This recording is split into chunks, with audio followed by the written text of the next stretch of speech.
Good evening, everybody. Thanks for coming in. You're all welcome, and welcome back to our catch-up with Paul Allen from Paranormal Analysis. And I just realised, Paul, I forgot to wear my hat. Shame on you.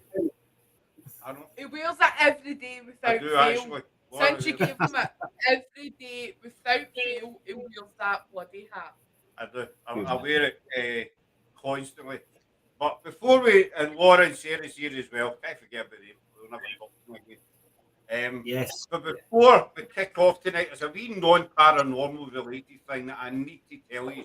I've already shared it with Paul, and it's one of these things that happen in life where you cannot resist telling somebody.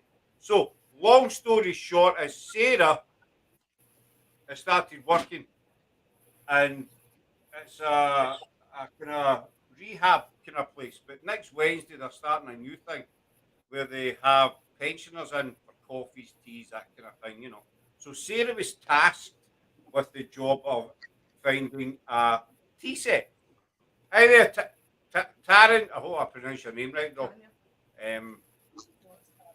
So Sarah was tasked with the job of finding a tea set. So she went on Facebook, found this tea set, great price. So we went and picked it up, or I went and picked it up today, and the woman gave me in what could be described as a shoebox. And the woman opened the box at the door and showed me it, and I just nodded in agreement.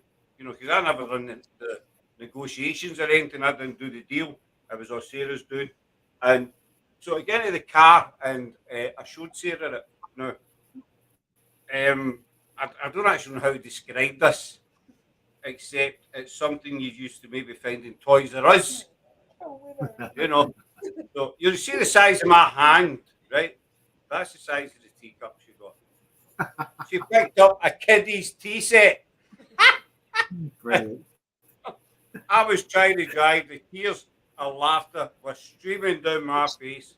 I could hardly see the road. You know, I thought I needed an ambulance. You know, or somebody else. You thought it was raining in your glasses. Oh, I'm telling you, buddy, I could not. As soon as I got into the car, that was it. The laughter, and it was one of these scenarios where you just can't stop laughing, and then the laughing will disappear for 10, 15 seconds. And then it pops back into your head and you start over again, you know. And this must have carried on for a good 10, 15 minutes. But that's the tea. Totally unparanormal. I know that, but I had to share it. That's the teacup and that's my hand. Unless they're haunted. There might be haunted cups. Well, but a hell of a wee ghost. Start flying them around, yes. I mean, it fits in my thumb. It's like a new rain hat. Anyway, for a doll, it's a doll's hat. And anyway, that out of the way. Anyway. Let's be sharing that bit of good news with you. And you're probably wondering what the hell is he talking about.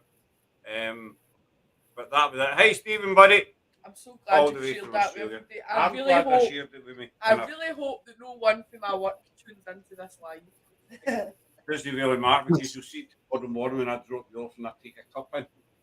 No. Nothing. Anyway, welcome back, Paul. Thank you. Thank you for having me. It's always enjoy catching. Well, I enjoy catching up with everybody. Always enjoy catching up with you, because you do nice hats.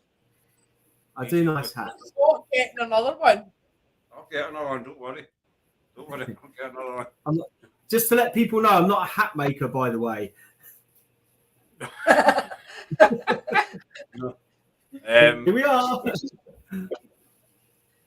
I haunt this. Stephen, you're always welcome to haunt this page anytime you. Stephen's from Australia. Just don't want a cup of tea. Hi, Stephen. Just don't ask for a cup of tea, buddy, because there'll be 2 drops and you'll miss it, basically.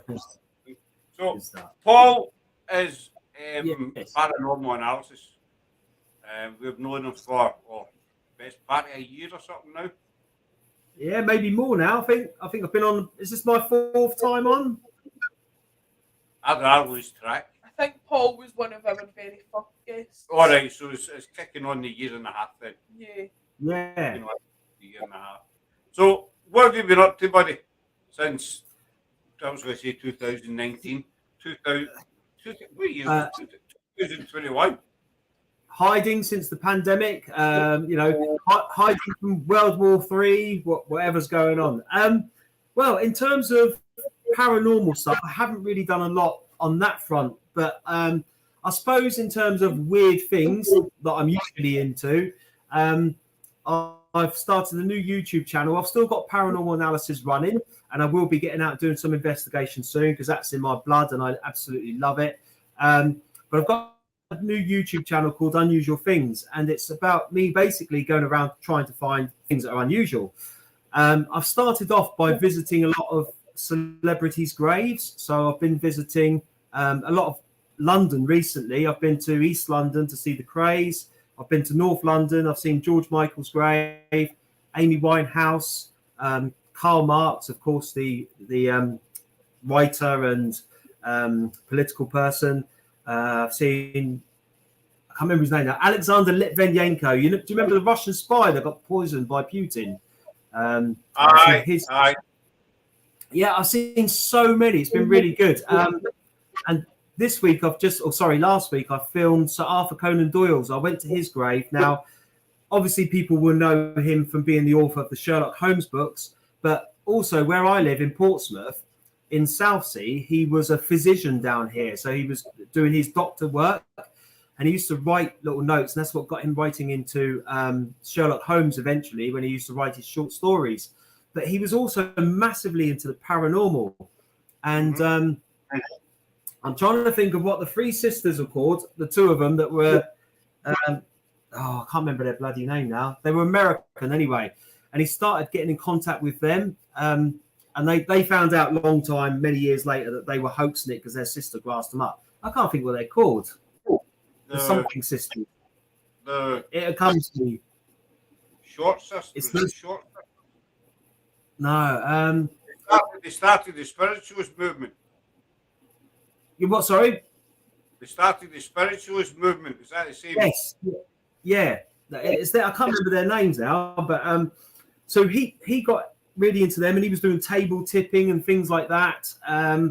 So whilst I was at his grave, I thought it would be rude not to do a little bit of a paranormal experiment. Now, I won't give away on here whether or not I found anything, but it will be out on my YouTube channel this Friday. So if anyone wants to go and watch it, they can do, and they can see the results of what happens. If it's okay with you guys, I will just put my YouTube channel in the chat. Put your link in the chat for us. Yeah. Well, that was quick. I've just got a new subscriber already. So that's my channel there, and then people can obviously see the videos of which I'm doing and what I've done. And I'm planning. Where am I going? I'm going to see this weekend, which will be interesting. A young girl called Fanny Adams that got murdered in 1867, I think it was. I don't know if you've ever heard of the expression "sweet FA" or "sweet Fanny Adams," which means nothing basically. She was a little girl that got murdered, and I'll explain it all in the video. But it's going to be a really interesting one, because I think on a paranormal front, there's been reports of sightings of a little girl's spirit near her grave and things like that. So that should be really interesting. And that's in Alton, which is in Hampshire. So it's probably about 30 miles away, something like that, not too far. So yeah, weird and wonderful things at the moment. Just Stephen saying that Pierre, I can't pronounce that. Stephen. Yes. Yeah, I think that's where Jim Morrison's buried, and I want to go to the one in Paris to go and film that. So that's on my to-do list for this year. But weirdly, like you and I were speaking, we were all speaking beforehand. One of the funniest ones I did was Rod Hull's grave this week, and it just brought back so much nostalgia for me, childhood memories. And I started doing a bit of research on him, and it was a sad way in which he ended, because he fell off the roof, didn't he? I don't know if you remember. But he was up in the roof fixing the TV aerial, and sadly fell off and passed away. But that was good, because that had the nostalgia element to it of childhood memories and things like that. That's what I was going to say. When you know, like Rod Hull, what have you? obviously people that we grew up with, you know, TV wise. And I mean, I draw Tull and Emu, and I think to stand beside their graves it'd be quite surreal, and you would all the memories would come flooding right back. Well, you know, my time. That's before your time. It's I know who it is. It's the guy that had the bird.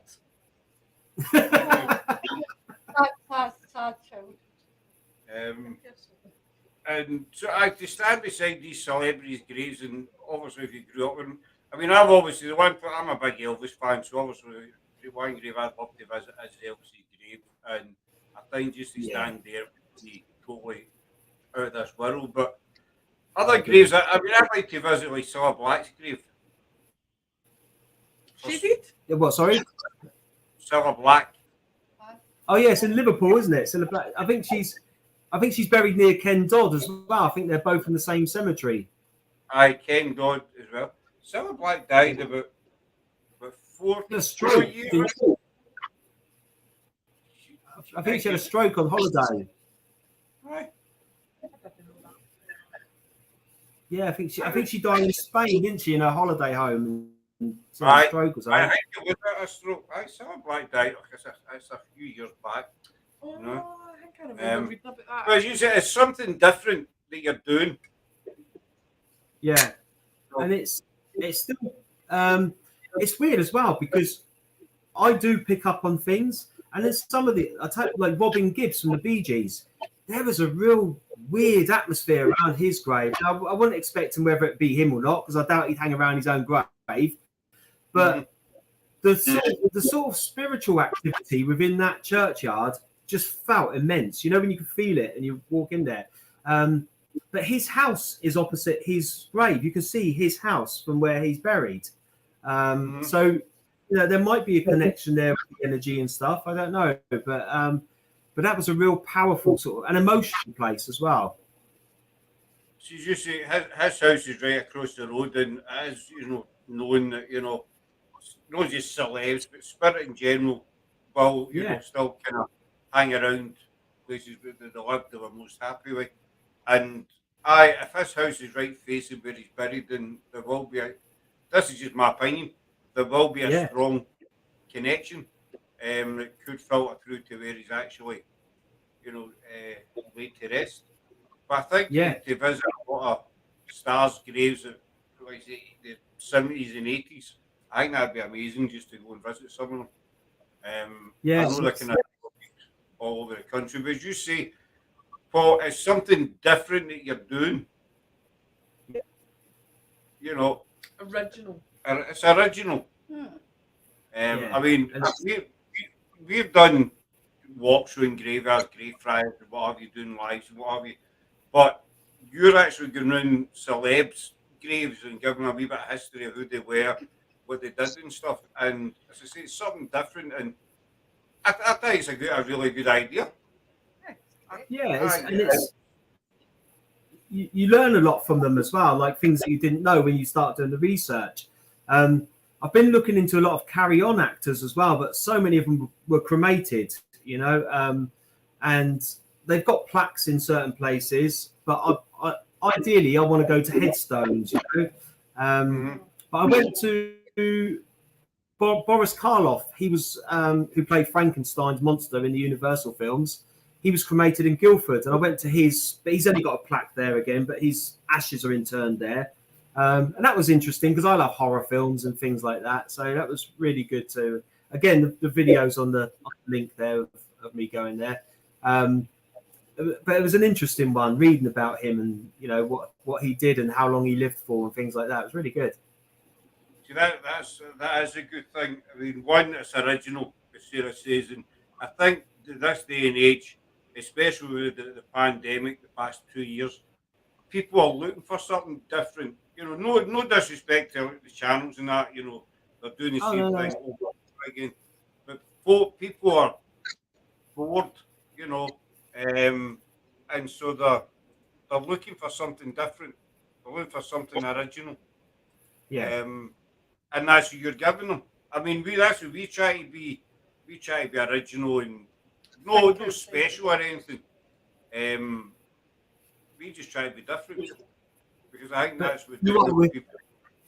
yeah, and with this show, this is different, isn't it? You know, it's original. It's got an original concept.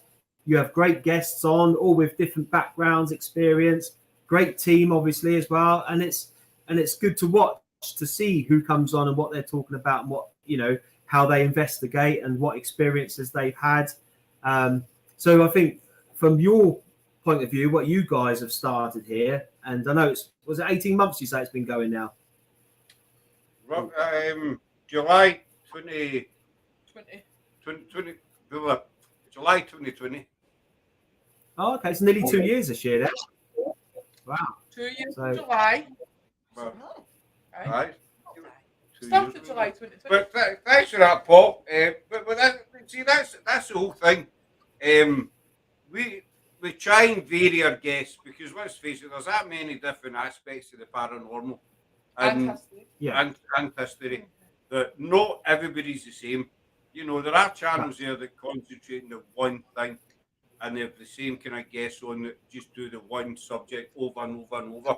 And again, no disrespect to them, but to me, you need to try and vary your guests. You need to let people, especially people who are taking the time to watch you, to show them, you know, there's more than one side to this box, basically. And not everybody's got the same opinion. No, and we like to get everybody's opinion. Sometimes we might not agree, but we never say it out loud, obviously. You might not, but that's it. We respect it because it's their outlook, their opinion on it. And the lives have worked quite well, Chris, since, because when we started out at the wrong time, but the right time. That makes sense. You know, we started. Officially we started during the pandemic. Aye. We'd been out before we created Paranormal and History. We'd been out a couple of times, and then we decided to obviously start the channel. But as Scott said, we started at the wrong time, but the right time, because we couldn't go out investigating, obviously. So me and Scott were sitting one night, and I think he turned around and says to me, "Why don't we try and do a live?" So we did, and our first live was about 3 hours talking absolute crap, basically. It was garbage. What's changed? Thanks, Scott. Nothing. Nothing. Except the lives are a bit shorter. He's not coming back. Banned. No, but that's what I like about this, because it is live. You know, it's always easy to record and edit and have it to fit your narrative. But with this being live, I might say something completely random to you, or one of your guests might, but then you'll come back with a good debate about it, or another side to an argument or something like that. And I think that's what's great and original about your show, is having that live element, because too many people pre-record and they're too edgy as to whether or not they can put it out live straight away, you know? Gail Davis. She's having a partner, a hobby. Reese, I forgot his name. I was only talking to him about half an hour ago. They met them holiday last year, and they became part of our team. But she always says that they completed the team. So we always just agree, you know, just to humour her. You know how that is, Paul. You meet these people, you go, okay, then just go and sit in your corner, basically. It's easier. Aye. Well, to be fair, it's because they're the last team members that we had. That we don't took on board. We love you too, Gail. Really, really, we do. But I think a live is better. I mean, we've done one pre-recorded. It was an interview with the Witches of Scotland or something. It was, mind. Oh, aye. We done it one afternoon. We showed it that night. You know. But every other one we've done as a live, and it's better doing it as a live because it's not planned. We used to have a format, you know, we used to have a list of questions, but we found it was too uniform. It was too much like an interrogation. I think we still have the questions. And that lasted about 3 or 4 lives, and we thought, you know what, no, we're going to bin it because it's no us. We're too laid back, and that's how we started doing just the laid back casual chats.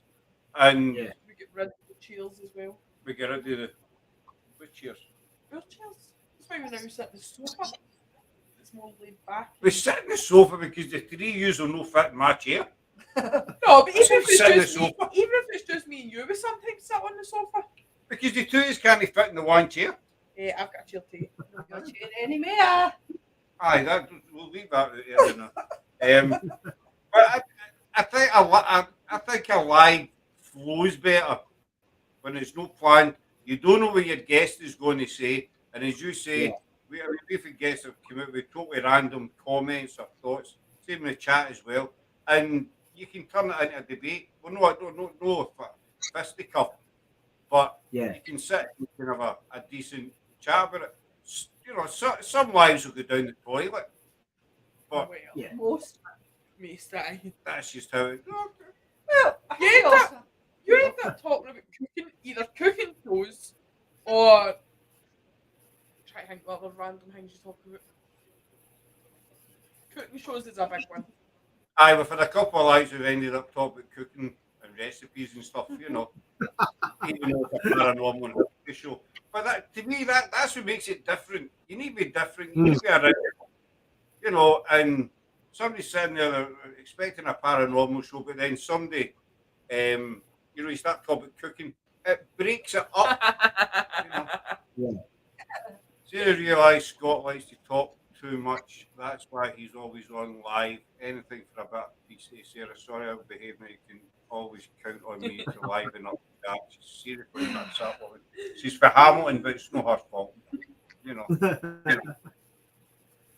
Yeah, no, I agree. I think with a live, you just have that natural conversation, and like you say, it can go off in any direction. But then something will come out of that conversation, which will end up being about a topic of conversation, which will be interesting as well, won't it? Aye. Don't lie, Scott. You're just no pals in life. That's why you do the live, so you get to Yes. talk to somebody. It's got decent face. Was this punch Scott in the face night or something? Just, you know, let's have a bit of a big squad. You know what I mean? It's because of the teacup spot. It's because of the teacup. I love how you say these get Craig and Reese. He didn't mention Teacup. you. That's I'm not not his going to pal. go away. Laura's But- not your Like a friend. pal. You're not a part of it. You can beep off and off. But no, we've met a lot of amazing people, yourself included. You always got to say that, by the way. Bless you. Thank you. You're very welcome. Where's Reese's chair? Namaste. Namaste. I'm dying. Reese's chair is behind me, and that's where it's staying until I get my caterpillar cake. It's a long story, Paul. Trust me, it's a long story. Say that for a 2-hour special. Aye, oh aye. Trust me, and more. I've got an idea for you. You know, you say you do like an investigation live sometimes. I wonder if, say, like you're doing an investigation somewhere and you get another person or team doing an investigation somewhere else in the country, and you ask for that person to be sent a message about X, Y, or Z and see whether or not the spirit communication can happen. I know, obviously, we know universe, world, whatever, but just wonder whether they play ball with two separate teams or people in different locations, like hundreds of miles away, for instance, or something like that. It might be a good idea to do it as an experiment when you're doing a live one night, or even if you have two members of your team, say 20 miles apart in different locations, it doesn't really matter, and then see if you can get any response, you know, tap Sarah on the head 3 times or something like that without Sarah hearing that, and then see if anything happens. Might be a good idea. We were going to do that. Right, we actually toyed with that. Andy Murphy, he was ripping. Okay. He was talking about doing it last year, and we played about it, but we couldn't get, it was a signal. His signal was rubbish. Oh, okay. Yeah. It never actually, we did speak about that way beginning of last year. It was Andy who says, why don't we try it? And we toyed with it, and we couldn't. No, we were going to do. Excuse me. We're going to do the Commonwealth War The war graves, graves, actually, remember, was. but we couldn't find any. But now we can't remember. Now we know where they are. Yeah. So, Nice. but no, I mean, we could even do it with yourself. Yeah, I exactly. mean, let's face it, you're right down the bottom of the country. You go any far south and you're in the Atlantic, basically. I need a passport if I go any further south. You know, you go off that beach and you're buggered. I mean, we could do it with you. Gail's got a question for you, Paul. Actually, I'll go put it up now. 2 questions. Since I don't know you, What what got got you you into into paranormal? What's Okay. Jesus, trying to save These- Yeah, these guys have heard this story twice before, but I'll tell you, and I'll keep it short so they don't get bored of it. When I was a kid, Gail, I was living at my mum and dad's house, obviously, as you do when you're a kid. And one night I needed to go to the toilet, so I opened the bedroom door, and as I stood there, this is no word of a lie, I saw an old lady sort of doing that to me, very sort of grey, transparent-y. I think I must have been about 6 or 7 years old, and I absolutely was shit scared, basically. And I ran and hid under my bed covers all night.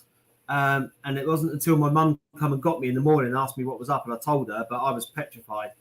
And then for a long time, I hated anything to do with spirits. I didn't want nothing to do with them whatsoever.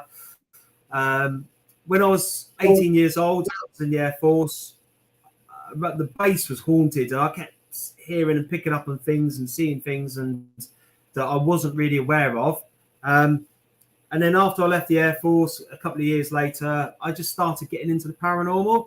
And I would say probably, 20 years. So, yeah, about 2003. So 19 years now is when I started investigating and doing it properly. And at the same time, I was also a radio presenter. And in 2008, I managed to have a paranormal radio show.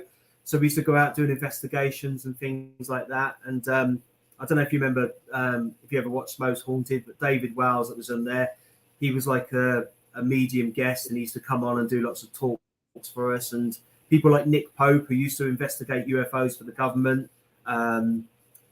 Trying to think who else. We had Mark English, another great paranormal investigator from Surrey area. So we had lots of different people involved with the show. And then I started my own business from there, and we used to go out with public investigations and doing different pieces.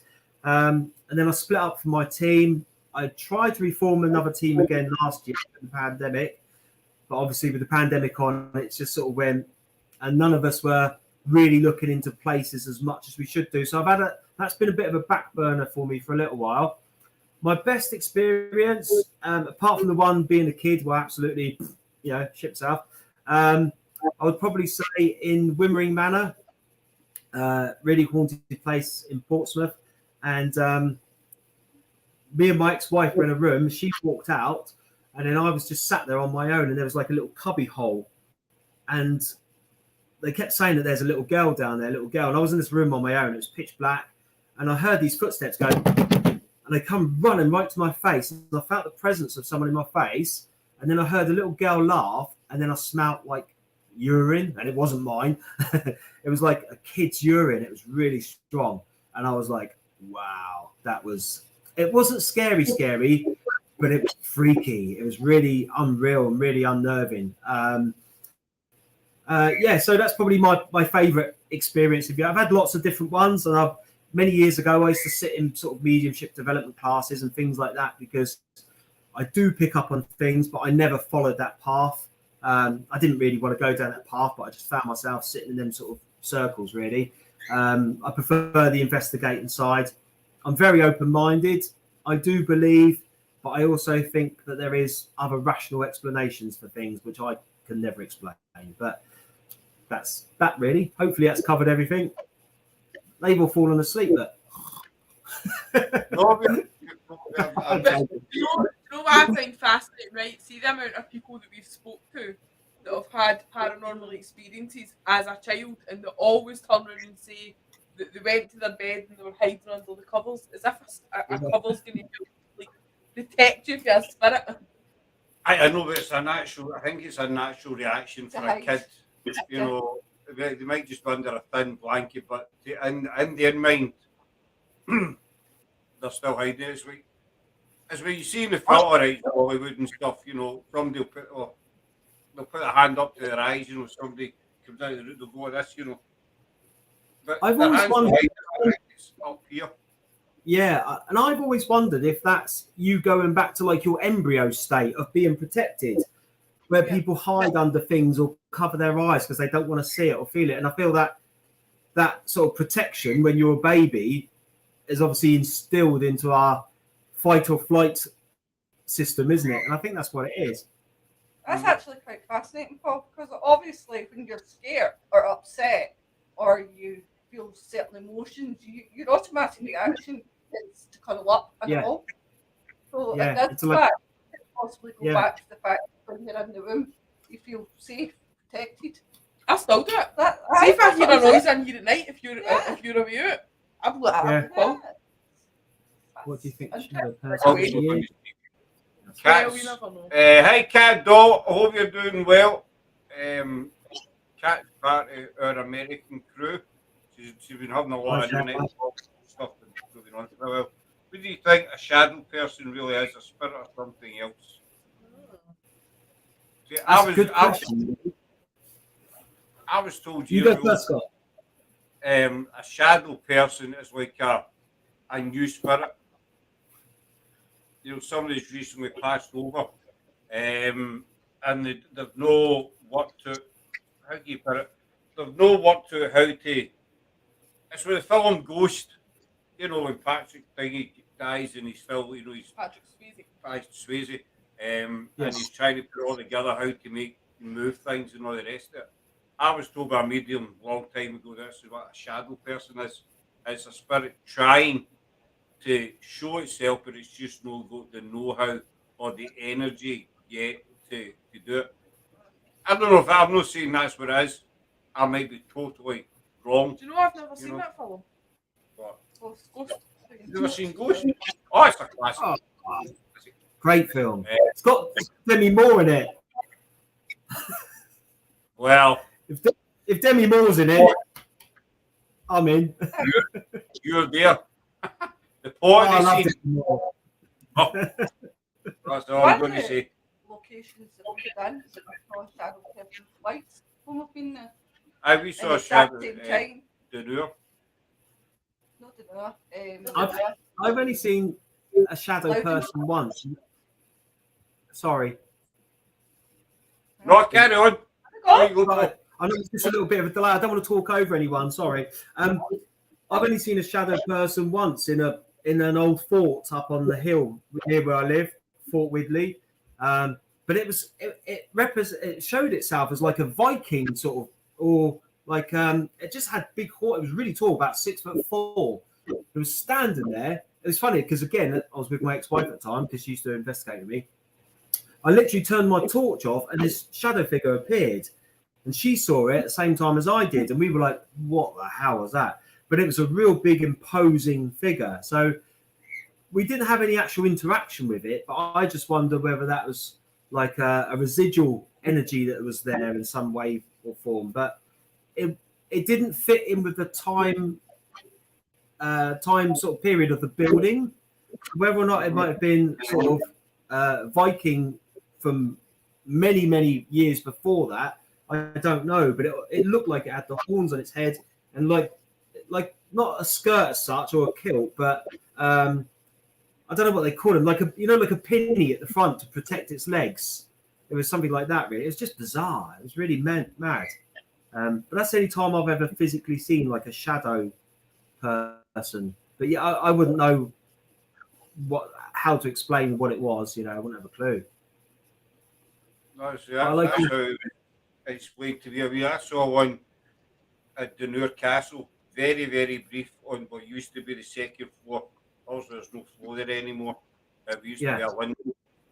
But Laura, you said you seen one at Loudon Kirk. I saw the same person or shadow figure at Loudon Kirk twice when we've been investigating. Really? And it's the same place in the same grave. And it's really tall. And my husband's 6'6". So it was taller than that. And Nice. was wearing a hat, and that's twice when we've been out investigating that specific place that I saw it. It's not. It doesn't feel negative or anything, but it's more. It's watching, and it'll no move. nearly it's Yeah. scared of us than we're of it. You said you seen one in And Edinburgh. I think that's good evidence. If you see the same one in the same location as well, 2 separate times, that's a good validation, isn't it? Really, that something's there. Did you not see one in Edinburgh? Canongate? No, Canongate. What happened was I was taking a picture of what's meant to be David Ritzhill's grave, who was Mary Queen of Scots' secretary, who got murdered brutally. Anyway, and I was knelt down on the floor in front of the church, taking the picture, and I seen on the wall in front of me, I seen a shadow as if somebody was walking behind me. So obviously I turned round and there was nobody there. That's Could good. have been, or it could just be a trick of the eye. No, it was right in front of me. It was like, see when it's dead sunny outside and you walk like in your house next to a wall, you see your own shadow. It was like that, except this shadow was walking and I was kneeled down, so it wasn't my shadow and there was nobody else about. It is quite a common thing that people say they see. Yeah. You know, shadow people, shadowy figure. And then you get the ones that say they're coloring video, they're coloring camera. I've watched a few of them, but I can never. When somebody says, you know, I caught a shadow figure on camera and they put an arrow in, point it, I can never see them. No, I can't. I watch them there now again, saying, where's the shadow? Where's the shadow figure? You know, and half of the time it's crap, basically. Yeah. You know, I mean, I've probably shot down for us, but however, I think not a lot of time, but some of the time people use the shadow figure just, you know, made up, I seen a shadow figure. Yeah. You know, because nobody can prove or disprove it. I know, unless you get a good bit of video of it or something like that. So, I mean, we've had this discussion before, but I still love EVPs. That's always my favourite way of getting any evidence, because I just think how can a noise be made that you can't hear, but it sounds like it's saying words? I think it's bizarre. I love EVPs. We've been quite lucky with EVP, especially last year. The place we done, I call it the Whispering Lady. It was really clear. Nobody else here. It was just we that heard it, but there was 6s or something. Aye, that was on the same bit. That was a weird one that night, because we were investigating a location that we ended up going back to a few times. This was the first time we were the second time. First time, right? And me, Laura, and a couple other people that were there were reacting to what sounded like someone taking a long intake of breath. Okay. But Scott was reacting to what he refers to as the Whispering Lady. Galen Reesberger. I was sitting on the stairs and they were saying, did you not hear that? There's Gail saying gasp for breath. I couldn't hear it. But then I heard right next to me this distinct woman's voice whispering. I couldn't make out what she said, but the weird thing about it was we all reacted at the same time, the exact same time, but we're reacting to different things. And I was the only one that heard the whispering voice. And Jennifer, for American team, she listened back to the footage. She gave them the gasp. They heard the gasp of breath, and she says, "You get any idea how much you've actually caught on this?" Jennifer's right into the audio side rather than the video side, and I kept listening over and over and over to this woman, and we thought it was Latin, and she comes through a couple of times with the odd word, and then she says a sentence, and we just could not figure out, what it was. And I said to different people, and it was actually Jim Martin, the Spirit Realm Network. He broke it down for us, and he says the woman's asking, "Is your light better now?" He says, if you watch your footage, just before the voice comes, you move your EMF meter and it goes to red, and then you move it again and it goes to red again, and then the woman's voice says, "Is your light better now?" And he broke it down on a live for us. She's there, it's Yeah. there. This is what she's saying. Wow. So it was in, I call it real time. Says it's not Yeah. through an app, it's actually, she was there beside you. Yeah. Saying it, that's the weirdest thing I've ever experienced, especially when nothing next to you and it sounded right next to you. That's exactly what it was. It was right there. Well, we'd heard the gasps a few times because it sounded like the first couple of times it sounded as if it was kind of somebody standing like a couple of feet away from you, and then as time progressed on, it was getting closer and closer until eventually I say you hear me quite clearly panicking in the video. What does that say? We need to get out of here right now. Right, that was in here. Right, that was right here. That was your time right here, right now. This was your the hat is what typewriter. That's got it. This was right here, right now. There's something else here. Can we go? I'm at it. I'm done. Give me. That was an amazing location. The stuff we got there was unbelievable. But so I mean, EVPs. If you hear a voice, a sentence, and you know that's not came through an app, you know that's a spirit saying that. You can't explain that. You can't. It doesn't matter. I mean, twice yourself, same as yourself. We're big on debunking. You know. Yeah. And when you look at every aspect here, and again, I see the whispering lady. There was 6 or 7 days there, and I knew it was none of them that whispered in my ear. You can't explain it. You know, as you say. During that time, all those girls ran out and beat the car horn. The guy's voice scared me. We were me, Laura, Gail, and Tasha were it. Was doing an investigation ourselves. The guys had went a walk, and we were sitting at the steps and we were doing the usual calling out. What was it we heard? We heard footsteps and stuff coming to the basement. Aye. And then Laura had said something about is the person in the basement going to hurt us? And I say, oh, don't effing say that. And then clear as day, you just hear this guy's voice saying fake this or something. Aye, but obviously it wasn't fake, it was the other word. So we all ran out the house. Obviously our phones are all in flight mode. Obviously, so it didn't set off the K2 and stuff. So we just got up, left all the equipment and everything, back to the cars, and brought it and gone like that with the cars trying to get the horns, and then you just see the flashlights running up the hill. Because we could hear the car horn. I was that way. Is that a car horn? She's like, it is, but it keeps going and going. So that's the lassies. So we all obviously. So we are ran up. It was a big old abandoned house, which is a shell basically, and they were telling us what happened. So we went in the house. We've been doing right through the basement, and there was nothing. Nobody there, not a soul.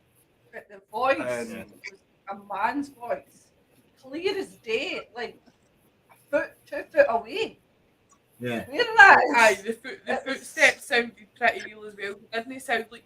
See how you can normally differentiate between like spirit footsteps because they're slightly lighter, and actual like a man's footsteps, but these sounded like proper, as if one of you had been walking. We were standing back outside. This is right, you know, just take 10, 15 minutes, settle yourselves in that.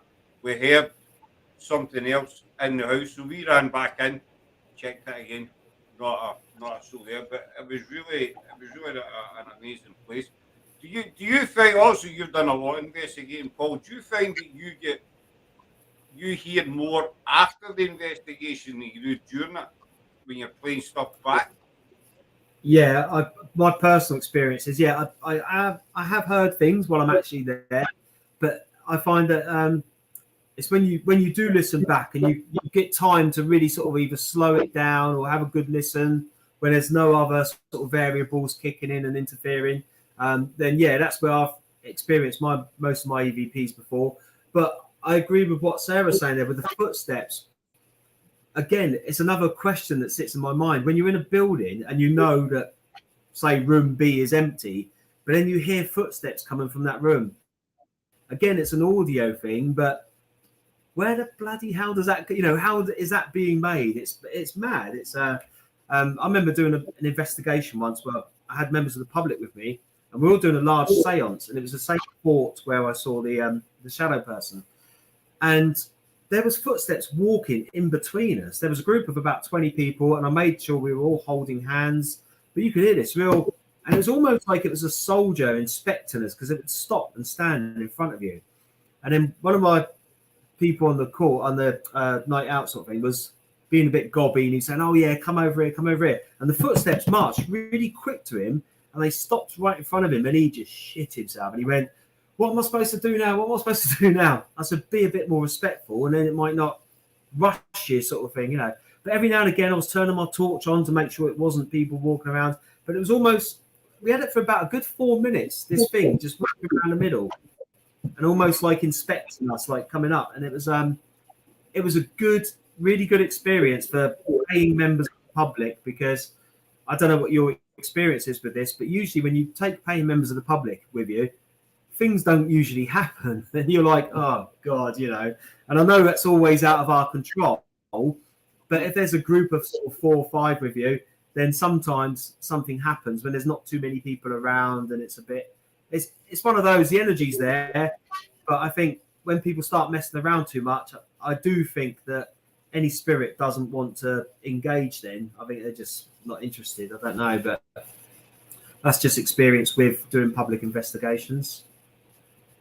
We've spoken about this on lives before about, you know, spirit. Obviously, at the end of the day, we can do as much, you know, everybody, the whole paranormal field can do as much investigating as we like, you know, 7 days a week, 8 hours a night. At the end of the day, it's all doing the spirit, whether they want to talk to us or not, you know. Yeah. And as you say, if you've got people along with you at you know, a paid event, whatever, the people are paid to come along for that experience, and nothing happens. We have not done any paid events. It's something that we were going to look into, but we abandoned it.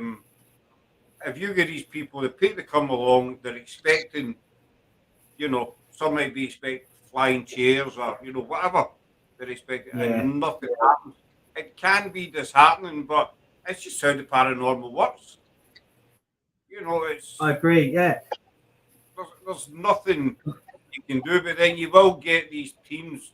Obviously, you know, one of them. You will get these people that will do events, and nothing's happening, so they'll make something up. Yeah. You know, yeah.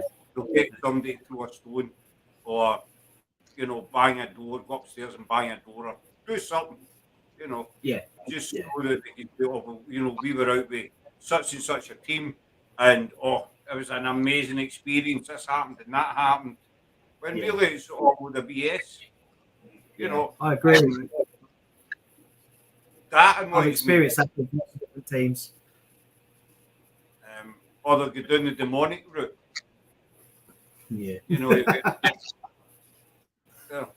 that's demonic. This is demonic. It's definitely demonic. No, it's no. Yeah. You know. Nah. Granted, you'll get grumpy, you get negative spirits, but as you said before, who's to say that a negative spirit isn't just a grumpy old man who just, you know, can't be annoyed? Does he want, you know, does he want you to ask him if he's male or female, or when did he die? He just wants to be left alone, basically. But you will have people who say, "Oh, it's demonic." Definitely. Yeah. You know, I know. I can feel it. It's the feel nothing. But see, at the end of the day, though, see if these locations are quite like popular, for instance, right? And you're having like 10, 12, whatever different groups going in, everybody in the paranormal kind of asks similar questions. So obviously somebody's going to be picked off if somebody's asking you 20 times a week or whatever. Are you male? Are you female? When did you die? How did you die? Eventually you're just going to say, right, well, you just get it. I'm glad you spoke there. We said that the F word. But no, I agree. You know, if you're a spirit and you've been hanging around a place for 100 years, and every night somebody's saying you're male or female, turn it up, no again. You know. for a couple. Yeah, I could throw a cup. Well, that wouldn't have very much impact. We'll go in now again. But it's just some teams out there. I know your thoughts. Obviously, I know your thoughts on it that ruin it for genuine teams because of their BS. Yeah. You know, whether it's for it's an ego boost or whether it's to gain more followers or to get their own TV show, whatever. Yeah. They'll go in and they'll make up all this crap, and unfortunately, there are people there that believe it. All the teams Yeah. that go out, every time they go out, they get activity. Straight away, I know. the minute they start it, the cameras, they just click record and it's straight away, bang, we have Yeah. Jeffrey stuff in 1992 and stuff like that. Just annoys me. I've had people come on public events before and they've said, oh, I've been with X, Y, and Z teams before and they're amazing. They always have things happen. And I used to question the person, say, well, how do they always have things happen? I don't know, but they just say something and the spirit's always active. And I'm like, it doesn't work like that. But then because you're not feeding their ego from what they've heard from the other person, they don't come back to you anymore. I was always a very straight, honest person. And I say to everyone at the start, you pay your money, but I can't promise anything will happen. You might not get any experience at all tonight, but we will try our best to encourage doing little experiments to see if we can see things or hear things or experience things. And so many people at the start will go, oh, well, I want to see a ghost. And you're like, it don't work like that. But I understand that when you get people that have watched TV shows and then think, oh, I'm going to go do a ghost hunt. And then their experience is they want to experience what they've seen on a television show. But we all know in the real world, it doesn't happen like that. I'm sure all of us here have sat in dark rooms, peeing down with rain, cold, with torches for hours on end and nothing's happened. And you're like, oh, Jesus, shush. It's my parrot going off. Well, I'm laughing at Paul Parrot. But the parrot's just giving his opinion. I quite agree with the parrot. He's totally right what he's saying. But no, I agree with you 100%, Paul. You always say, "Oh, that team's amazing. This team's amazing." See, Northern no, I'm not putting people down, but see, Northern no. It's the spirits that are making them. It's how you swear. I mean, we're quite close to the Haunted Hunts, the TV program, and I always say they're an amazing team. The reason I say they're an amazing team is not because they go out and they get results every single time. I mean, they've done a few episodes and they've got nothing. This is what they're an amazing team because the way they work together, and when they get nothing, they say they get nothing. And due to the good fortune of having them on quite a few times and speaking to them, even we talk to them between lives as well, and they're just genuine, down to earth people that do an amazing job at how they conduct themselves. But you get this team gets results every time. They're absolutely amazing. They're not amazing. They're just a team. It's down to the it's the spirits that hi Kate Doll. Hi, hon. Kate's one half a hectic paranormal from sunny Australia. Okay. Hi, Kate.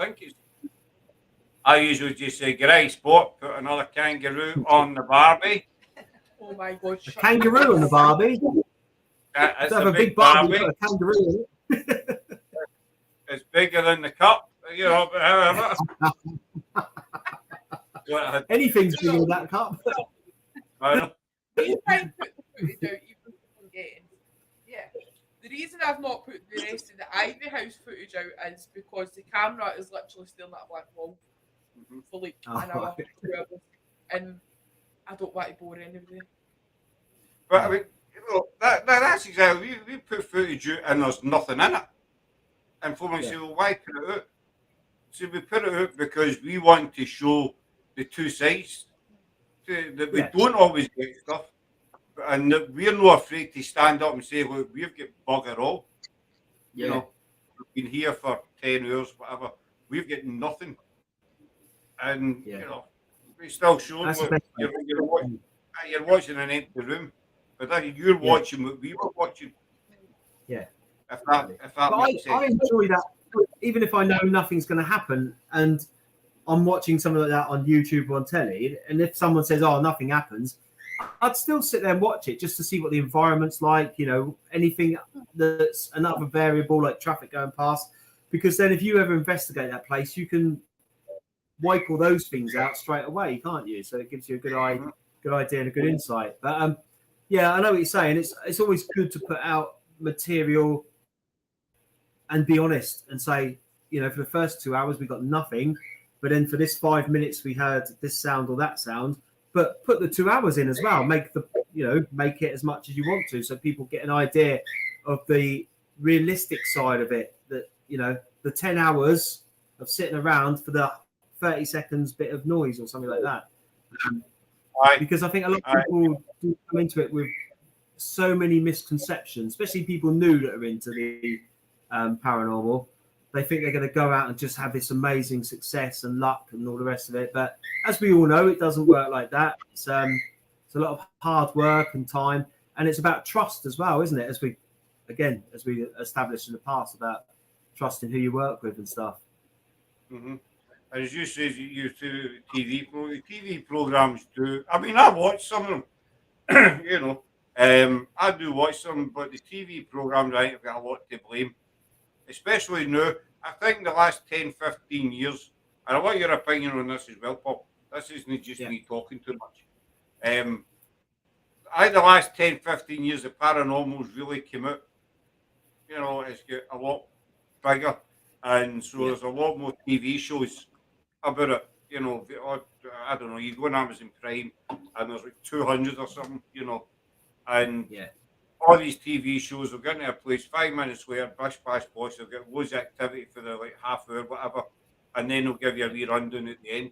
And I think that's the trouble, that people are watching too much of them. I'm not telling people to stop watching TV, but if you want to experience the paranormal, just take a torch and a camera and do it yourself. Yeah. You know. I agree. Gifted. I mean, a lot of people think. I mean, I've heard the term a licensed paranormal investigator. You know, you get a license to do it, which I think is a load of BS. You know, just my opinion. You don't walk up to a graveyard and say, Scott Martin, licensed investigator. You know, so you know, PI. You're no 007. I would be paranormal investigator. Scott Martin, PI.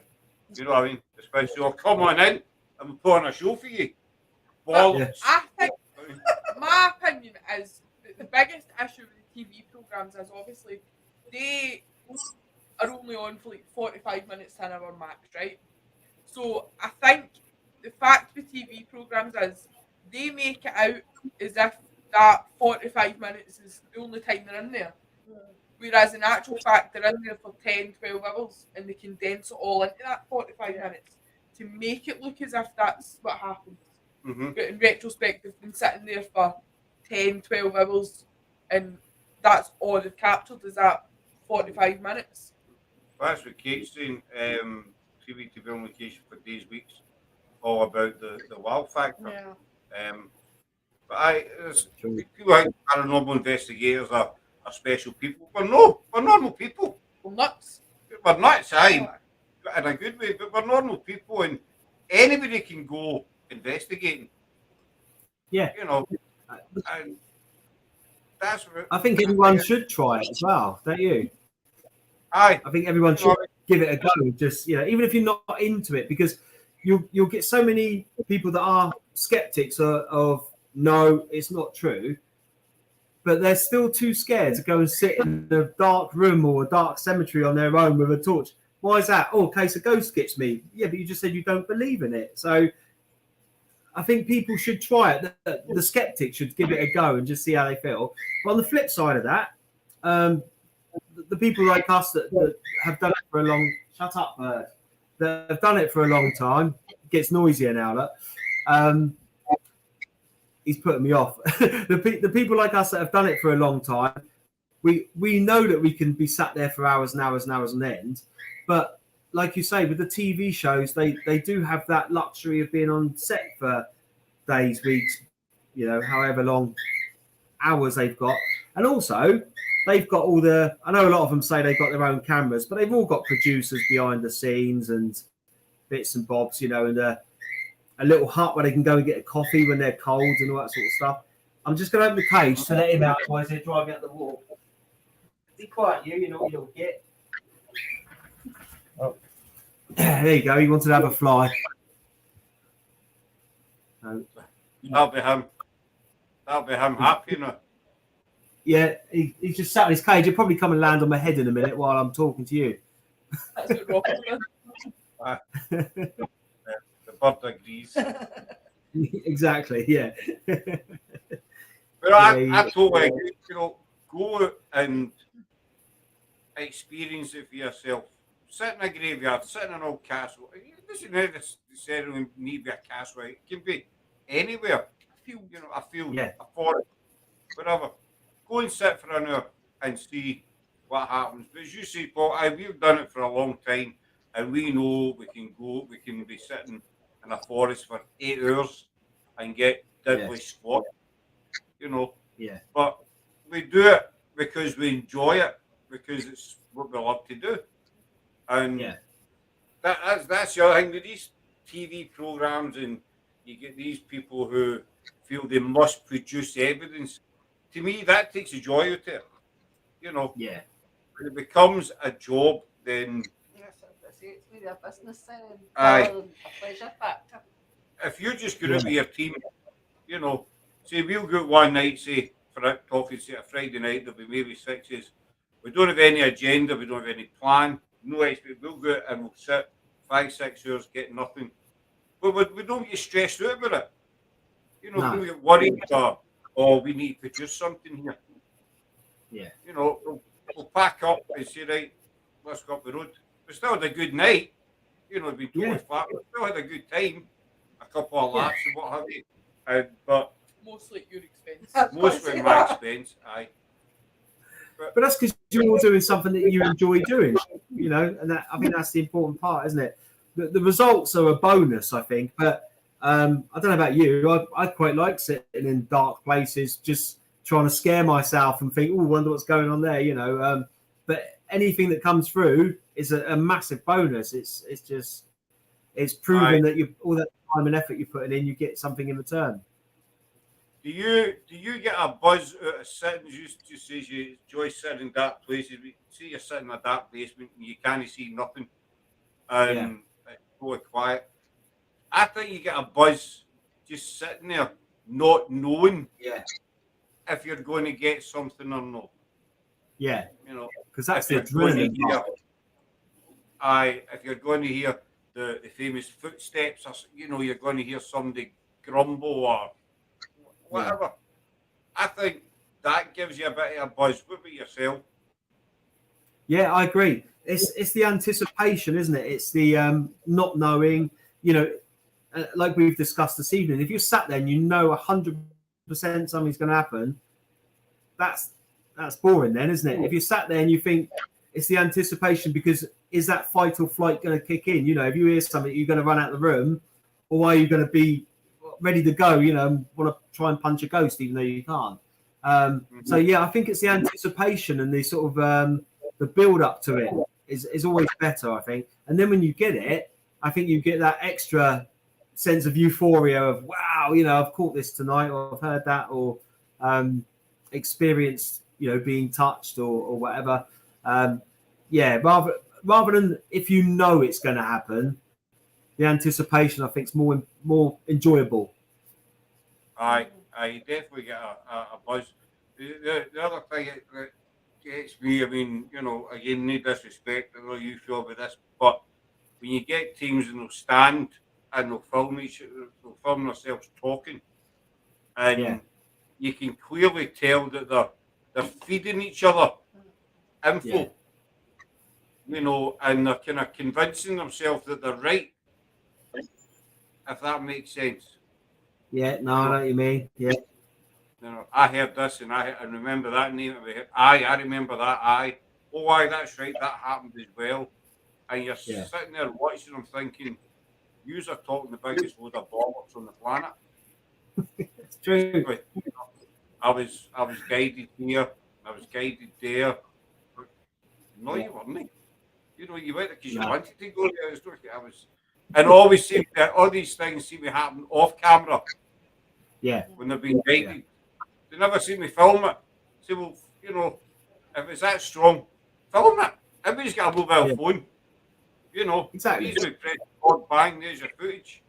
It's either, oh, Laura doesn't, she doesn't have a mobile phone. I was trying not to embarrass you. She's got a tablet. She's got a tablet, so it's a bigger. Oh, that's all right. She's still walking around. Yeah. Hello. Thinking it's a phone. Mine, Dom Jolly. Yeah.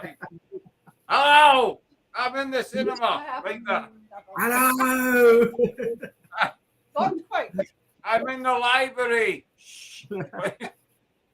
Being chased by a ghost. But there's too much of that as well, I think. They'll feed each other information. And and it gives everybody, it gives the paranormal a bad name, basically. It does, and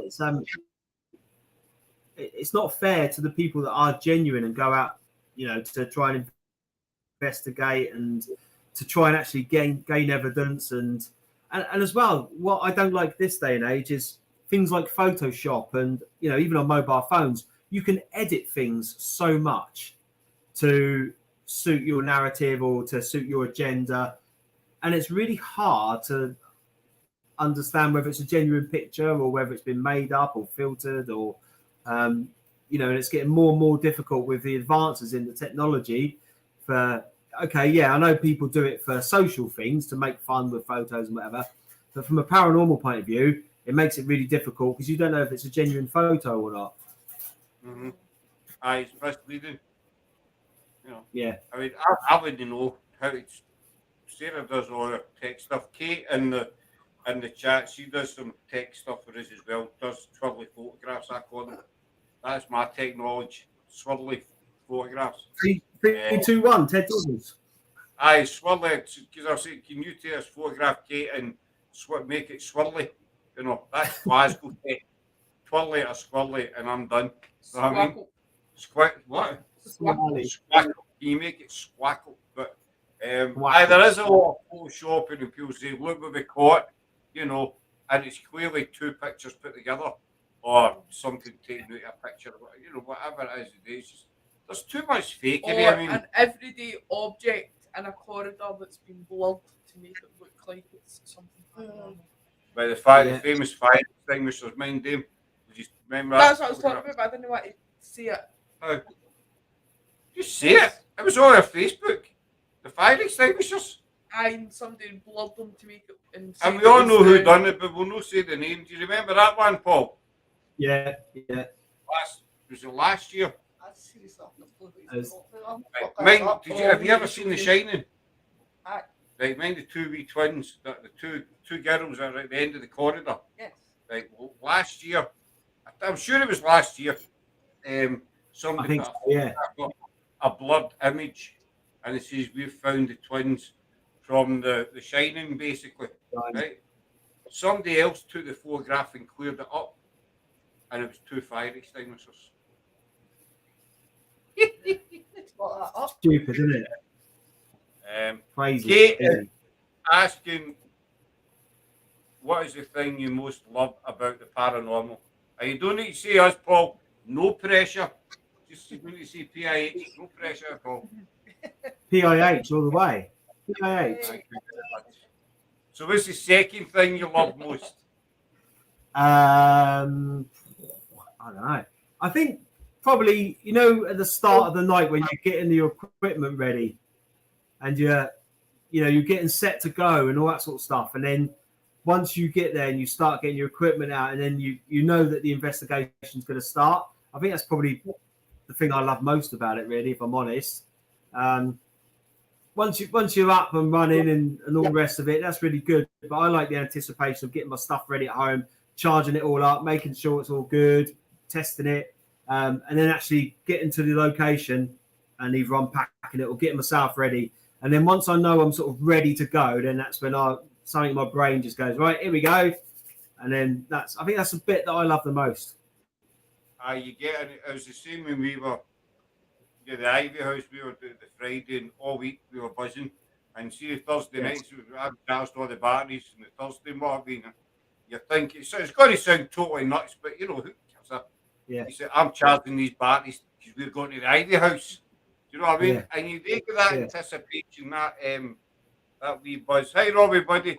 Hi, Jem. Jem is the other half of Hectic Paranormal. Jem's always late. She's English by origin. She always She's comes always in late. just as we're due to wrap up. Bless her. So it's Kate and Jem. That's Hectic Paranormal. We've actually got the Cool, my guys. midnight. Late one. That's it. But as you were, the other thing I wanted to touch on was the tech and the paranormal. Now, a couple of people have disagreed with me, which is fine. We don't always agree. No. I feel these days there's too much tech. All right, tech's good for help to validate stuff, but I feel there's too much tech in the paranormal. Yes. What do you feel? Yeah, it's sort of it's like everyone's trying to reinvent the wheel again now, isn't it? They're trying to do the same thing but a little bit better. Because I am old school and I love EVPs the most, to me just having a voice recorder is enough. Don't get me wrong, I've got a REM pod, I've got a K2 machine, I do like my gadgets, but personally I like trigger objects as well. I like to put a trigger object down, just maybe draw around something and see if it moves or something like that. But yeah, because I am old school with a voice recorder, I think it's going too technical these days, but I think as long as there's a market to sell those things, then you're going to always have the people, like you say, too many scammers. So the minute people start saying, oh, I want to buy this, I want to buy that because they use it on a TV show, then companies are going to start producing it, rip people off and say it's a ghost hunting piece of equipment. Yeah, I agree. Money grabbing. Just a different note, James. I hope your brother's on the main. We're starting to go on the main, Jim. James' brother was probably the other night. He'd been in the hospital the past few weeks to make a turn last week. So we hope he's on the mend, though. But it is, especially I think during the pandemic, a lot of the prices shot up. Yeah. Because, bits and pieces were scarce, basically. And I think a lot of manufacturers or sellers, whatever you want to call them, saw the opportunity. Let's make an extra, few pounds here. But even now, though, see, because teams are starting to get back out, so they're realising, right, we need, I don't know, K2 for instance and stuff. The prices are slowly getting ramped up because more people are buying it. Yeah. Aye, because we're being released again. That's what it was like, after the travel. It was as if we were all locked in a pen, and then the first minister says, right, you can go out, and that was it. It was like back the ghost with us. Look at us. All these the same day. Bang, we're out. We're here. Well, look at us. The travel restrictions were supposed to end on Monday, but Nicola Sturgeon had said, "Oh, we're releasing you on the Friday." And we woke up on the Friday morning and I says to Scott, I was like, right, we need to go to Edinburgh, let's go. Aye, we were like monkeys with a balloon. We were in the motor as if we were going, it was like we were going away on a 2-week vacation. But and Edinburgh's a place we've been to hundreds of times. But we were all excited about going to Edinburgh for a day. That's how sad it was. That's how bad it was. But tech-wise, I'm starting a new show next month with Barry Frankie's called Paranormal Pastime, and in it we're going to be looking at old school stuff. Every month we're going to pick 3 or 4 different ways, talk about them, and then we're going to go out and try them. And so Barry, give them a go. I've looked at it. I've watched some teams go, and some of them are like SAS commandos. And and it takes them about an hour just to get their bags and everything off. Aye, because they've got this much stuff on them. There's one guy, I'm not going to name him, but he does Edinburgh, he done Greyfriars one night, and the amount of tech this guy had set up in one of the tombs was unbelievable. You think he was going to war. or he was trying to bury UFOs or something. And everything. He never goats saw it all. It was a flat I night. never do, do they? He'd everything but a ghost. Yeah, he's Billy Connolly says he'd everything but an effing ghost. You know what I mean? But it's when you see them all dressed up and they've got the jacket on, the vest, and all these bits. They look like something with a predator. Ninja Turtles. Aye, Ninja Turtles, it's the way I'm going. I love the So turtles. where you going? I'm going to go something. Well, I thought you were going to invade England with the way you're dressed. Do you know what I mean? I'll have a couple of big comments to put up there. All right. By women in America asking if a service company in England she spent over 1k last year and didn't get her items. Company refusing to communicate with it. And I think I know who Robbie means because I've read a few things about a company doing. I think it was Sussex area. They were quite well known for taking the money and no sending stuff. I think it was Sussex. Yeah, area. it's down south. I know the company you're on about. I think I've had some dealings with them before. I was think because we were spending a lot of time at home through the pandemic, they were noticing things they wouldn't normally, and came to the conclusion their house was haunted. Aye, that's Yes. because it's spending more time in the house than normal. My favourite is tape recording a big mic. Always the best. Ninja Turtles. Well, last year we bought a compass. We tried it twice. We've not had any joy with it yet, but we're going to keep, at it. A compass. A basic compass, aye. Yeah. And we just ask the spirit, if you're there, if you can move the needle. Yeah. That's what I mean. All you need is basic trigger objects, like like the little cat balls and things like that you can get for £1, and you put it down, and they might light it up, they might not, but you don't have to spend hundreds and thousands of pounds on equipment, really. Like Robbie said, Robbie said, tape recorder even, and a microphone. It doesn't matter, does it? Aye. Barry Frankish, he uses an old, and who else we talked to? Oh, I'll come back to it. It was on last week with Paranormal Consultant. Hammertown Paranormal. He uses an old, mind the old cassette recorders. Used to get take the chats on a Sunday night. Yeah. One of them. Remember them days? He uses one of them. Basic compass is as good as a pendulum or K2. I'm not any tech. I'm not any gadget. I like the K2. I know the K2 is a bit debatable. But I always think we've had it quite a few times. If you get the K2 going off on demand, if it sits there dormant for 20, 30 minutes, and then you say, if you're here, make it go to yellow, and immediately it goes up to yellow, then if that keeps happening, then you can't debunk that. No, it's difficult. Yeah, I know what you're saying. Yeah. That, like you say, I think with them, as long as you've got the right controlled questions, you can get some good responses out of them, can't you? It's when you get people asking stupid open questions and you're like, well, how can it answer that? It needs a closed question where it can give a yes or no, or go to red sort of answer, or green, or whatever colour. Shush you. No, that's right. We always put our phones on flight mode when we're out investigating. I mean, I'm going to tell a story again, but it's something that happened to me that I still find weird. We were at an old power station, and we'd been up the stairs. We came down the stairs, and we were going to go to the back, and we decided to have a cigarette first. And I put the K2 meter on the stairs that we were standing on. And just as a laugh, just, one of these stupid ideas you get. I said, if there's any spirit here that would like a cigarette, make that go to yellow. And it went to yellow straight away.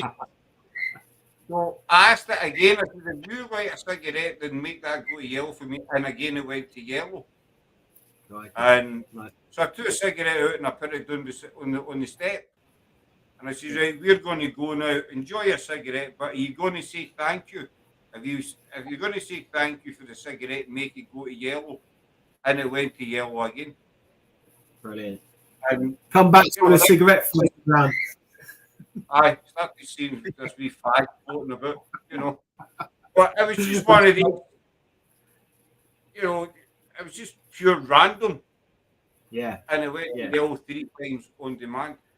I find that hard That's to debug. a good controlled question, isn't it? So, you know, you're getting the response in context of what you're asking. So that's working well. That's a good thing, I think. But the rest of the tech, I like the laser grid, the CHAT.PAULs, and the K2. And Yeah. well, to be honest, that's really where my knowledge ends.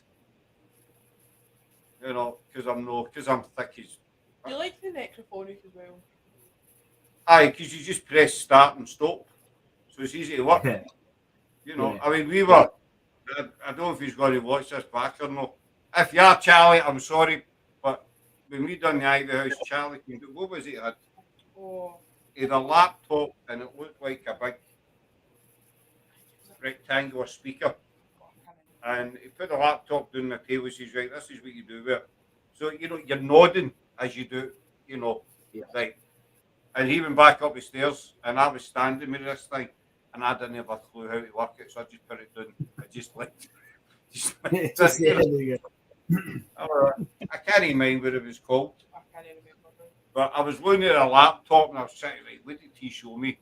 How do you work that? No, you got it on, you just couldn't get it off. I managed to turn it on. I couldn't turn it. I was going to say something crude there, but I'm not going to because this is a respectable channel.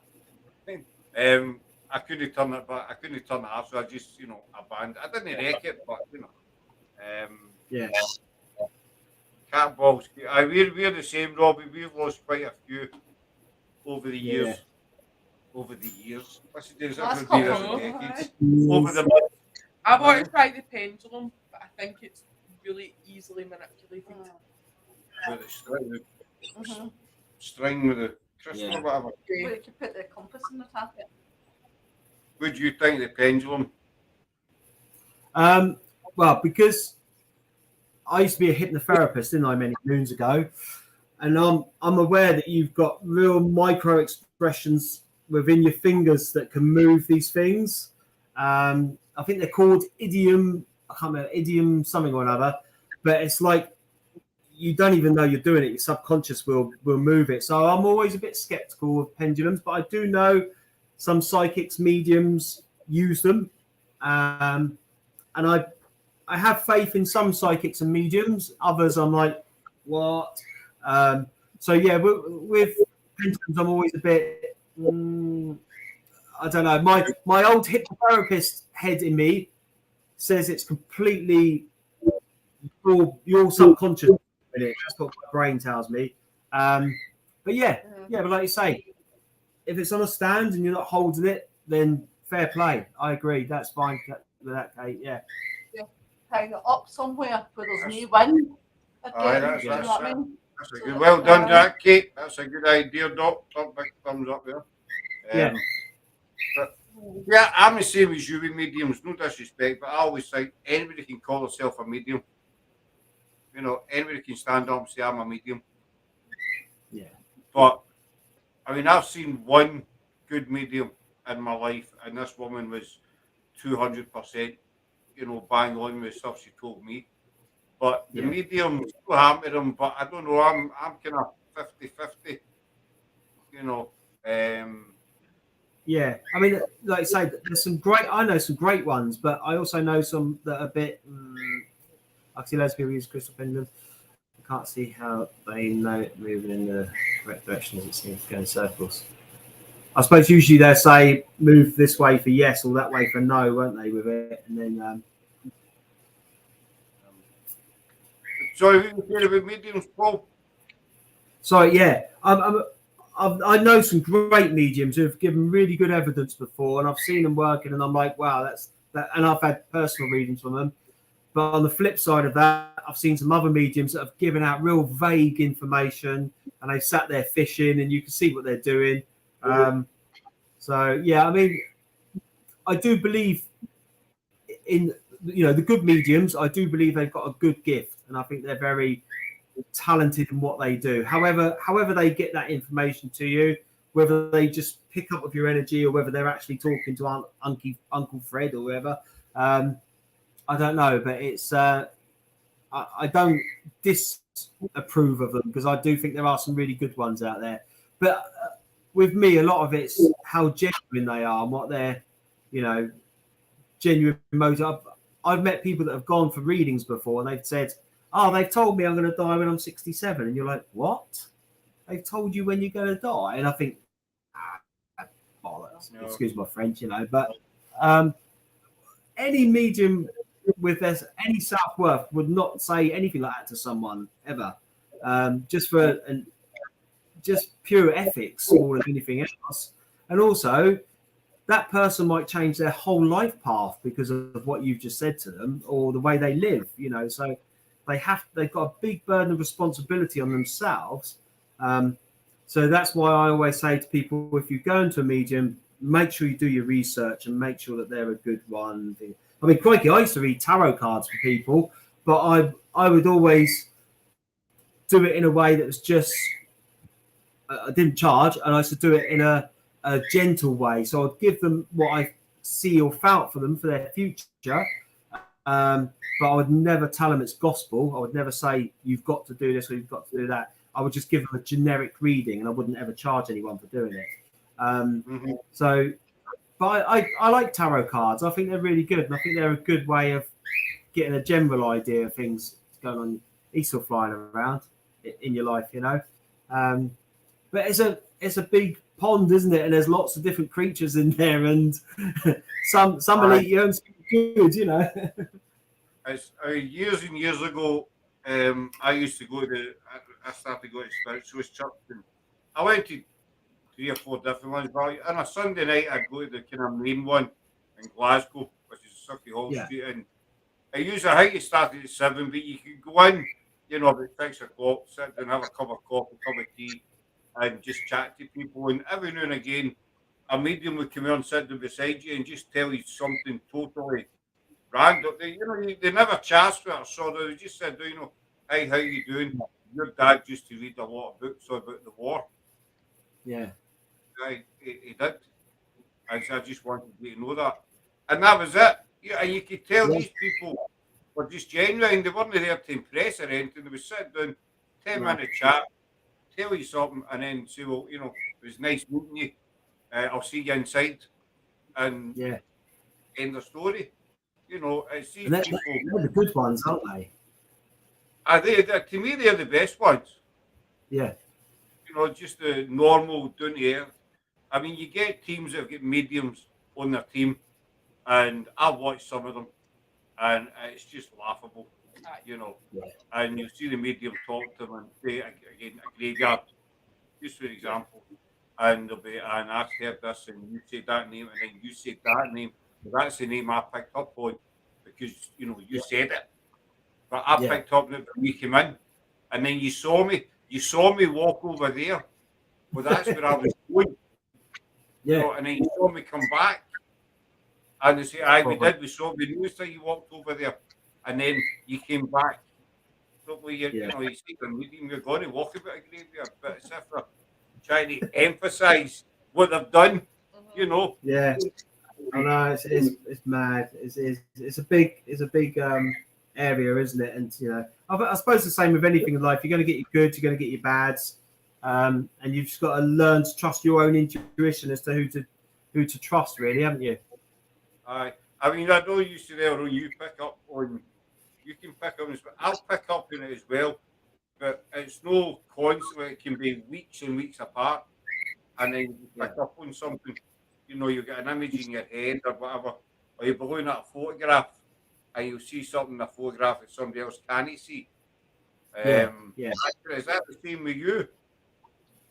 Yeah, if I mean, I used to just pick up on things from. I just find I'm very empathic, and I pick up on a lot of people's moods and emotions and things like that. And I mean, when I used to do my tarot reading, sometimes I'd have little flashes in my brain, and I would never know what it was. But I was always told to give it off. You know, whatever you see, tell people. And one day I was doing a tarot reading. I was at a fair, like a psychic fair sort of thing, and I was helping a friend out, and she was doing the medium side, and I was doing tarot reading for people. And this woman sat in front of me, and I just started looking at her. She had a broken leg. She was quite a big lady, and above her I saw this big blue band, like a rainbow going across her head, but it was dark blue. And in it I saw loads of clocks and watches. I've never experienced anything like that in my life. And I looked at her and I went, why am I seeing lots of clocks and watches above your head? She goes, I do that as my living. I repair clocks and watches. And I was taken back, and I was like, oh my God, I've never experienced nothing like that before. And she was shocked because I picked up on it as well. And then afterwards I spoke to the medium. I said, what on earth happened there? She said, you're just picking up on her energy. That's all she was thinking about. And your sort of empathy, if you like, was just absorbing that energy. And it only happened to me one more time. And it was about 3 weeks later, I did another sort of psychic fair. I was working with the same medium. And I had another lady, and I saw a white sort of arch above her head with loads of little planes and gliders in it. And I thought, I've got to tell her this. And I went, I'm seeing lots of planes and gliders above your head. She said, yeah, my boyfriend and my husband fly planes and gliders. And I've never had it happen since. It happened on those 2 occasions. And I thought, where did that come from? Do you know what I mean? How on earth has that come from their body or brain and appeared in my head where I've seen that banner? But I can't explain it to this day, and I never will. But it's never happened again. That was probably about 6 years ago. That's the thing. You can't explain it when it does happen, and it's just that weird and strange. You know, it's happened to me a few times, and in one, as I say, I sometimes look at a photograph, and one time, as Natalie Gardner, she runs Ghost Ramblers for Wales.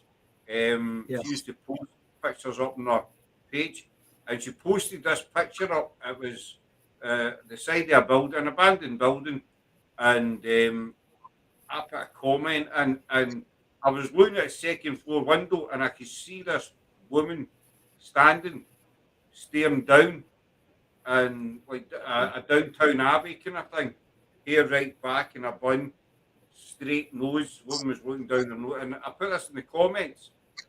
There's a woman, and Natalie mailed back. She says, "Oh my God, that's freaky. That's exactly what my pal described." Really? She was with Natalie at the time, and she says she described her nose and her hair, and she says like Downtown Abbey. I said, well, that's exactly what I see. No, I'd never met or spoke to her, Natalie's pal, and I couldn't explain it. And Natalie came on alive a few weeks after, and we were talking about that particular photograph. And I said, well, I can't explain it, Natalie. I said, as soon as I looked at that photo, that's what I seen. She says, well, Carla, that's what the lass's name was. That's what Carla told me that day. She was standing looking up at the window, and she described the woman the exact same way as you described her. And wow, it doesn't, I wouldn't say it freaks you out, it just makes you wonder. Yeah. I mean, you know, she sent me a photograph of the Stanley Theatre, I think it's Swansea, a staircase, and I mailed her back saying there's 2 women standing on that staircase, walking up the staircase. They never come down, they always go up, and mailed me back today. There's been 2 women picked up on that staircase. And I don't know, you just can't explain it. You can't. It bamboozles. That's something out. We've been with Robbie a couple of times, but you just get the feeling that somebody's there or somebody's watching you, and you know, I think that's what makes it so fascinating, because you can't explain it. I think if you were able to explain it, it would become boring. Yeah, that's it. That's why it's called paranormal. Yeah, exactly. If you were able to, it's not normal. Aye, well, like any are normal. But I think the day we figure it out, you know, if the day ever comes and we figure it out, that's when it'll stop being exciting. Yeah. You know, once we all know. Well, this is how this happened, and that happening, I think, well, that's the fun taking out of that one. Or they take Exactly. up knitting or something like that, you know. Or whatever. we'll all find out when we kick the bucket, won't we? Exactly. That's it. The amount of people that we've spoken to, they all say the same thing. It's the only way we'll find out is when we get there, Yeah. wherever there is, you know. It's not as if we can die. Here, there, and everywhere. It's not if we can go and visit and then come back and say, right, well, get the notebooks out, lads, because this is what happened, you know. Yeah, gonna let you know. that happened. Well, you know, one day, well, hopefully in the not too near future. I hate Yeah, to add, I'm not planning on going for a wee wander. But No, I think maybe we'll not. wrap up. I think we'll wrap up there because that's us over the hour and a half. So, what's next in the Yeah. agenda for you all? What's Say next again, on your sorry? mind? I'm going out this weekend to visit that grave of the young murder victim I told you about. That video will be up soon. And I don't know. I'm just sort of, in terms of paranormal wise, I'm just waiting to get something sorted. Really, I need to go and find a location that I haven't been to, and floats my boat and makes me want to get out there and do. But I'm just looking at the moment, whilst amongst doing all my other little bits and bobs. But I will find something. Can I just put my thing on the chat again? Aye. Can I? My YouTube address. Put your links up. Is that it? You got it?